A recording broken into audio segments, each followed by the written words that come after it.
Early internet deployments relied on monolithic web servers, like the Apache HTTP server, to handle incoming web traffic natively. These centralized servers had a dual responsibility.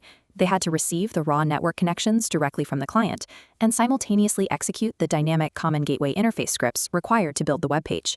Common Gateway Interface, or CGI, is a standard way for web servers to interact with external executable programs. As the web evolved from repositories of static text into platforms for highly interactive applications, this monolithic design collapsed. A single hardware instance simply could not process thousands of simultaneous static file requests while simultaneously compiling heavy business logic. The industry solved this by enforcing a structural separation of concerns. This network topology diagram shows the modern approach. On the front line, we place a reverse proxy. A reverse proxy is a robust network server positioned in front of back-end applications to intercept and route incoming client requests. It serves static files, like HTML, images, and raw text, directly from the underlying file system, handling massive concurrency with minimal memory. But when a user requests dynamic content, like a personalized dashboard, the reverse proxy cannot process the request. It routes the raw TCP/IP stream inward to an isolated application server. TCP/IP is the foundational suite of communication protocols used to connect hardware devices across the internet. The application server acts as a translator. It parses those raw incoming streams and converts them into a format that a programming language like Python or Java can natively understand. It also loads the application code into memory, initializes database connections, and maintains the runtime environment required for execution. This structural layering allows the complex, logic-heavy application code to execute efficiently. It operates entirely insulated from the malicious traffic patterns and raw volatility of the open internet. In the early days of Python web development, building an application meant locking your codebase into a specific server architecture.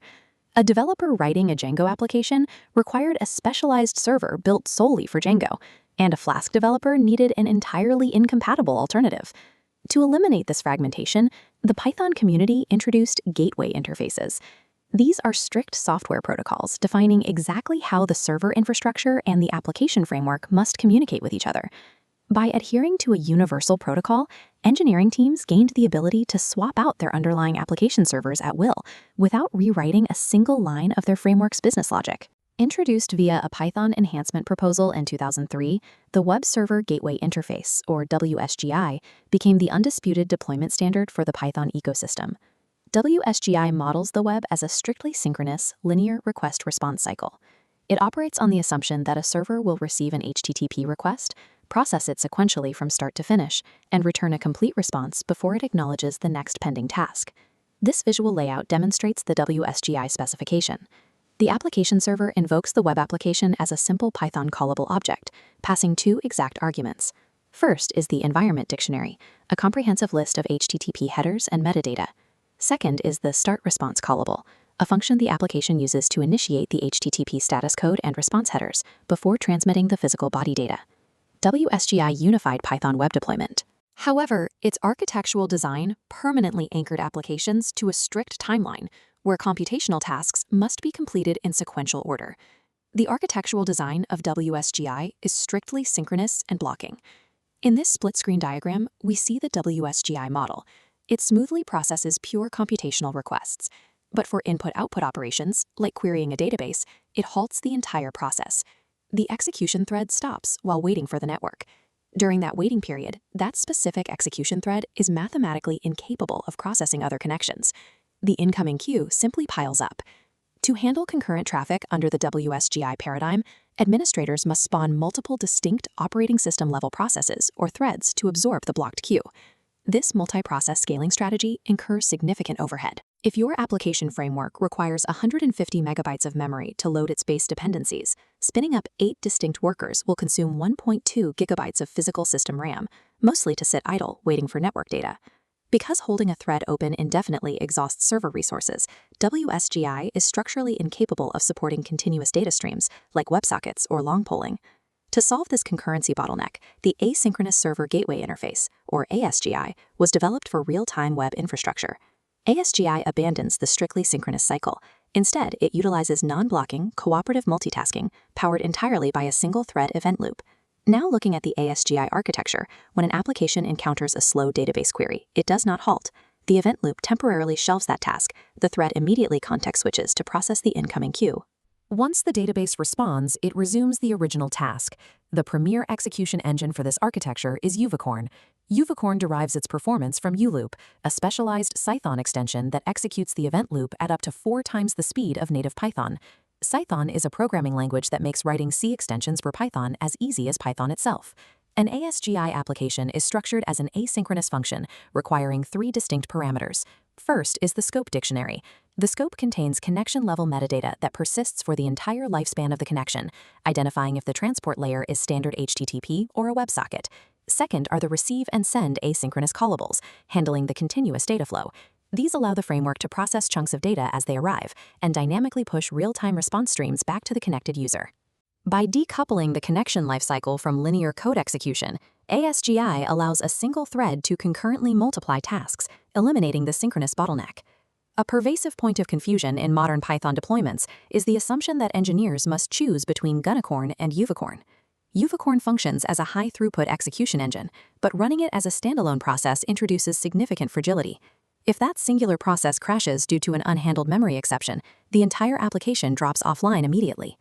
Gunicorn provides the necessary layer of process management and system fault tolerance required for production stability. The optimal bare metal deployment is a unified architecture called Guvicorn. Gunicorn acts as the master arbiter, spawning and supervising multiple isolated Uvicorn workers. If one worker dies, the arbiter detects the failure instantly and spins up a fresh replacement automatically. To achieve optimal resource utilization on I/O-bound workloads, the formula for provisioning workers is 2 times the physical CPU cores plus 1. A standard 4-core virtual machine requires exactly 9 workers. However, for continuous CPU-bound tasks, over-provisioning workers beyond your physical core count will cripple performance, forcing the operating system into CPU thrashing. CPU thrashing is a state where the system spends more energy switching contexts between active processes than it does actually executing the application instructions. Combining Gunicorn's operational resilience with Uvicorn's asynchronous event loop creates a fault-tolerant architecture capable of high network throughput. This traditional operational logic of utilizing Gunicorn as an OS-level process manager is undergoing a shift due to the widespread adoption of Docker and Kubernetes container orchestration. If you run a Gunicorn arbiter inside a Kubernetes pod to manage internal workers, and a worker crashes, Gunicorn silently restarts it. Because the container itself never failed, the Kubernetes control plane remains entirely unaware of the crash.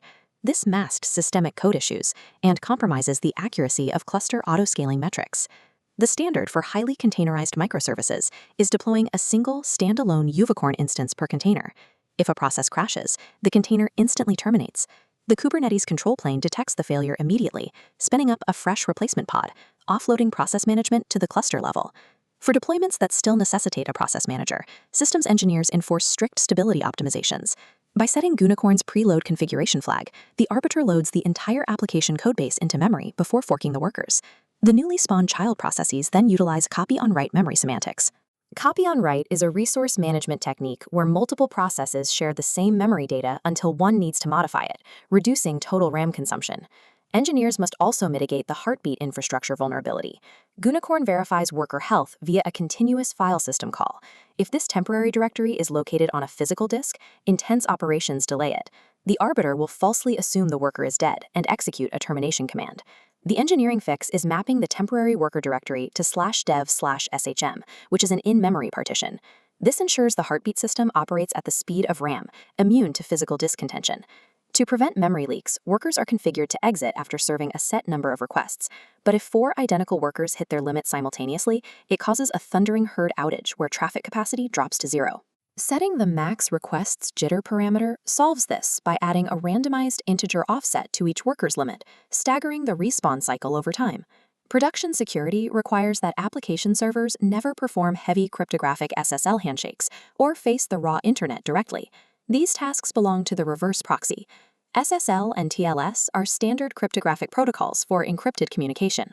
Processing them requires intense mathematical decryption that should be handled at the proxy level.